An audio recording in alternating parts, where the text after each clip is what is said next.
बिस्मिल्लाहिर्रहमानिर्रहीम। नाज़रीन, मैं हूं अज़मत ख़ान और आप देख रहे हैं प्रोग्राम एजुकेशन न्यूज़। नाज़रीन, आज हम बात करेंगे वफाकी उर्दू यूनिवर्सिटी के हवाले से। और वफाकी उर्दू यूनिवर्सिटी की जब हम बात करें तो दो शख्सियात का ज़िक्र ना हो ऐसा मुमकिन नहीं होता। ये दो शख्सियात कौन सी हैं? इनमें से एक शख्सियत के हवाले से आज का ये प्रोग्राम है और दूसरी शख्सियत के हवाले से प्रोग्राम हम फिर कभी करेंगे। ये शख्सियात हैं, एक तो हैं डॉक्टर सारिम और दूसरी शख्सियत है डॉक्टर मोहम्मद सिद्दीक़।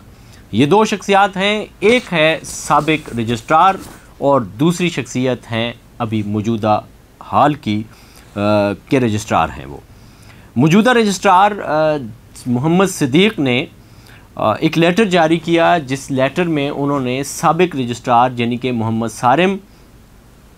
सारिम का जो जितना भी कच्चा चट्टा था उस सब को खोल करके रख दिया। एक नया पिंडोरा बक्स खोला और उसमें उन्होंने एक अच्छा अमल ये किया कि डॉक्टर मोहम्मद सारिम की जो टीटीएस का दौर था, उस टीटीएस के दौर में जो डॉक्टर सारिम ने इंतज़ामी ओहदा संभाला और उसका जो जामिया उर्दू यूनिवर्सिटी को जो नुकसान हुआ, उस नुकसान का अजाला करने के लिए उन्होंने इन पर रिकवरी डाल दी है। वफाकी उर्दू यूनिवर्सिटी में ये जो रिकवरी उन पर डाली है, ज़ाहिर है ये ख़जाने में 20-21 लाख रुपए आएंगे और इससे कोई ना कोई काम हो जाएगा, लोगों को तनख्वाहें मिल जाएंगी और ख़ुद सारिम साहब को भी तनख्वाहें मिल जाएंगी।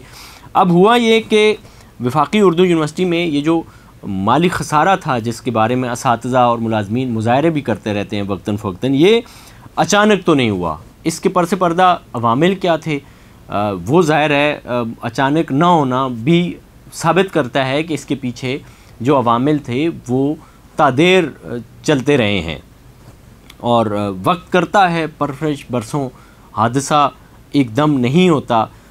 ये शेर काबिल अजमेरी साहब ने एवं ही नहीं कहा था, इसी हवाले से शायद उन्होंने कहा था कि उर्दू यूनिवर्सिटी में ये जो माली बहरान है ये एकदम नहीं हुआ, बल्कि इसमें मोहम्मद सिद्दीक़ साहब की भी कार है नुमायाँ इसमें शामिल हैं और मोहम्मद सारिम के भी हैं और इसके साथ साथ दीगर लोगों का भी है जिन्होंने वक्तन फ़वक्तन उर्दू यूनिवर्सिटी को लूटने की भरपूर कोशिश की, जिनमें वो कामयाब भी हुए। अच्छा, कई असर रसूख रखने वाले जो लोग हैं, असातिज़ा हैं, वो इस बहती गंगा में हाथ धोते रहे हैं। जैसे भी उनको मौका मिलता रहा है वो अपने हाथ साफ़ करते रहें, ज़ाती फ़वाइद भी हासिल करते रहें और जिनमें एक नाम जो है वो डॉक्टर सारिम का भी है कि जब वो कायम मकाम रजिस्ट्रार थे उन्होंने उर्दू यूनिवर्सिटी के ख़जाने पे हाथ साफ़ किए। टीटीएस के तहत वो तदरीस के फ़राइज़ भी अंजाम देते थे और टीटीएस ज़ाहिर एक मुआहदा होता है आपका हायर एजुकेशन कमीशन के साथ कि आप जब तक टीटीएस पे हैं और आप कोई इंतज़ामी ओहदा नहीं संभालेंगे, ज़ाहिर है ये जो आपको जितने भी फ़ायदे मिल रहे होते हैं टीटीएस के, इजाफ़ी तनख्वाहें मिल रही हैं, ग्रेजुएटी मिल रही है और आपको इंक्रीमेंट मिल रहे हैं, ये इस वजह से मिल रहे हैं कि आप कोई अच्छा काम कर रहे हैं। लेकिन जब आप तदरीसी अमल को छोड़ करके, वो उस रिसर्च के काम को छोड़ करके जब आप इंतज़ामी ओहदे पे बैठते हैं तो अब आप एक अफसर हो जाते हैं, अब आप टीटीएस पे नहीं रहते। तो यही इन्होंने भी किया। इनको साबिक vice chancellor doctor Salman D Mohammad ने इनको बनाया था कायम मकाम रजिस्ट्रार और ये कायम मकाम रजिस्ट्रार रहे अप्रैल 2016 से लेकर मई 2018 तक ये कायम मकाम रजिस्ट्रार रहे।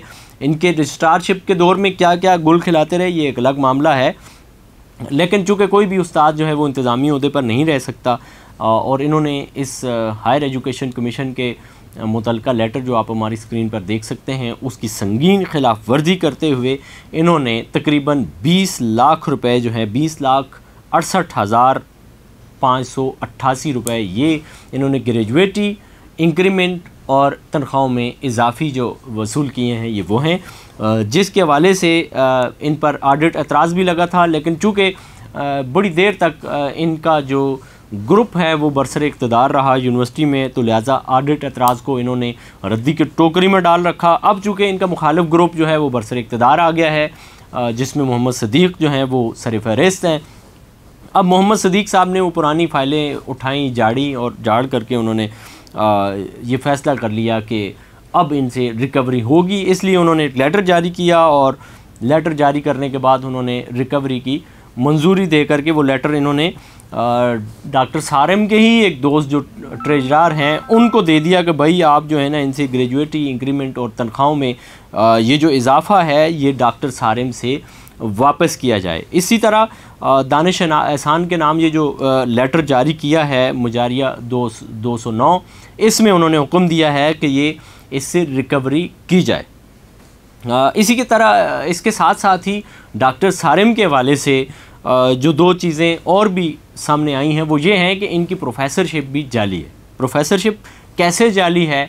प्रोफेसरशिप के लिए उसूल ये है कि जब आपकी सिलेक्शन बोर्ड होता है तो उर्दू यूनिवर्सिटी के जो मुस्तकिल वाइस चांसलर आए थे कुछ टाइम के लिए, जनाब अता साहब, उन्होंने एक सेनेट का 41वां इजलास बुलाया था। उसका जो दूसरा सेशन था उसमें एक फ़ैसला ये हुआ था कि किसी भी उस्ताद को, किसी भी प्रोफेसर को, लेक्चरर को या असिस्टेंट प्रोफेसर को या एसोसिएट प्रोफेसर को डबल तरक्की नहीं दी जाएगी। यानी कि किसी लेक्चरार को एसोसिएट नहीं किया जाएगा और ना ही उसको असिस्टेंट किया जाएगा और ना ही फिर उसको एसोसिएट किया जाएगा। एक ही वक्त में एक तरक्की दी जाएगी। ये फ़ैसला उसमें हुआ था। अब डॉक्टर सारिम ने क्या किया कि इन्होंने जब अभी सिलेक्शन बोर्ड की मामला चल रहा था तो उसमें इन्होंने इनकी रेफरी की जो रिपोर्ट्स थी वो रिपोर्ट्स भी आई नहीं थी सिलेक्शन बोर्ड में। इन्होंने क्या किया कि वो सिलेक्शन के लिए जो रेफरी की रिपोर्ट थी वो रेफरी की रिपोर्ट डीन के पास पड़ी रही, उन्होंने खोली नहीं इनके लिए, और इन्होंने क्या किया कि किसी और से फटाफट बनवाई रिपोर्ट्स और उनको पेश करके और ये ख़ुद फिर यहाँ से इस्लामाबाद चले गए। इस्लामाबाद में जा कर के वहाँ का जो मुतलका डिपार्टमेंट था उसमें ये रख कर के इन्होंने अपने आप को प्रोफेसर बनवा लिया। जबकि इनके जो इश्तिहार आने के वक्त जो इनके रिसर्च आर्टिकल्स थे वो QEC को दिए गए उर्दू यूनिवर्सिटी की कि ये आप देखें जी इनके रिसर्च आर्टिकल्स पूरे हैं या नहीं है। QEC की जो रिपोर्ट है वो वेरीफाई करती है कि इश्तिहार आने तक इनके जो रिसर्च आर्टिकल्स थे वो 15 मुकम्मल नहीं थे और इन्होंने इसमें ख़ुद प्लेजरिज्म किया है, प्लेजराइज्ड किया है मामले को। वो ऐसे कि इन्होंने जो हाथ से लिख करके फॉर्म आप हमारी स्क्रीन पे देख सकते हैं वो जो जमा करवाया है इसमें इन्होंने फोर्जरी की है और इनका एक आर्टिकल उसमें ऐसा भी शामिल है जो इनके नाम से ही नहीं है। मतलब 3-4 और आथर उसमें मौजूद हैं लेकिन इनका नाम उसमें नहीं है। बाद में इन्होंने उसको भी उससे निकाल दिया है ऑनलाइन जा कर के। अब जो इन्होंने फॉर्म फिल किया है और जितने रिसर्च आर्टिकल दिए हैं, मज़े की बात ये इतने नालायक अफसर हैं, ये इतने नालायक उस्ताद हैं कि इनका कोई एक रिसर्च आर्टिकल भी ऐसा नहीं है जिसमें ये फ़र्स्ट ऑथर हों, यानी कि यही वो रिसर्चर हों जिन्होंने ये रिसर्च आर्टिकल लिखने की इब्तदा की। ये हमेशा से सवारी में चढ़े रास्ते में, यानी कि कोई और आर्टिकल लिख रहा था, इन्होंने उसको पैसे दिए कि मैं इसको शाया करवाने में आपकी मदद करता हूँ और यूँ इन्होंने अपना नाम शामिल करवा लिया है। रिसर्च आर्टिकल असल जो पहला ऑथर होता है इसका मतलब है कि ये जेन्युइन है और बाकी 3 ने इसमें पैसे दे करके ये शामिल हुए हैं या पैसे नहीं भी दिए तो अपने आप को उसकी संगत में शामिल किया है ताकि कल को वो दूसरा शख्स जब आर्टिकल लिखेगा तो इसका नाम भी शामिल कर देगा। यूँ इनके जितने भी आर्टिकल्स हैं उसमें ये फ़र्स्ट ऑथर नहीं है। ये बात साबित करती है अखलाकी तौर पर कि ये आर्टिकल रिसर्च आर्टिकल जितने भी हैं ये इन्होंने नहीं लिखे, ये किसी और ने लिखे हैं। लेकिन चूँकि ये पकड़ने वाली चीज़ नहीं है तो लिहाजा ये तो इसमें से ये बच के निकल जाएंगे।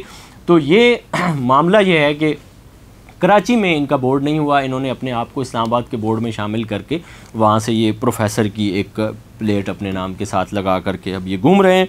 और कोई भी सख्त इंतज़ामिया आएगी तो यकीनन इसमें भी इनको लेने के देने पड़ेंगे। इसके साथ साथ 2 और भी शख्सियात के ख़िलाफ़ जो है वो डॉक्टर मोहम्मद सदीक़ ने कार्रवाई की है, जिनके हवाले से हम आने वाले वक्त में व्लॉग करेंगे और उसमें हम बताएंगे कि उस पे इन्होंने क्या क्या कार्रवाइयाँ की हैं और क्या नहीं की हैं। एक का ताल्लुक़ जो है वो गुलशन इकबाल कैंपस से है और दूसरी शख्सियत का ताल्लुक़ अब्दुल हक कैंपस से है। आने वाले वक्त में हम आपको बताएंगे कि उन दोनों पर क्या तफ़्ज़ात हैं, क्या उनके हवाले से कार्रवाई की गई है। लेकिन ये भी हम आपको बता दें कि मोहम्मद सदीक़ इस वक्त अपने मुखालिफ ग्रुप के ख़िलाफ़ कार्रवाइयाँ कर रहे हैं लेकिन इनकी भी फ़ाइल मुकम्मल तैयार हो चुकी है। आने वाली इंतज़ामिया शायद इनका पंडोरा बक्स भी खोलेगी। इसी के साथ अपने मेज़बान अज़मत ख़ान को दीजिए इजाज़त। अल्लाह ने के बाद।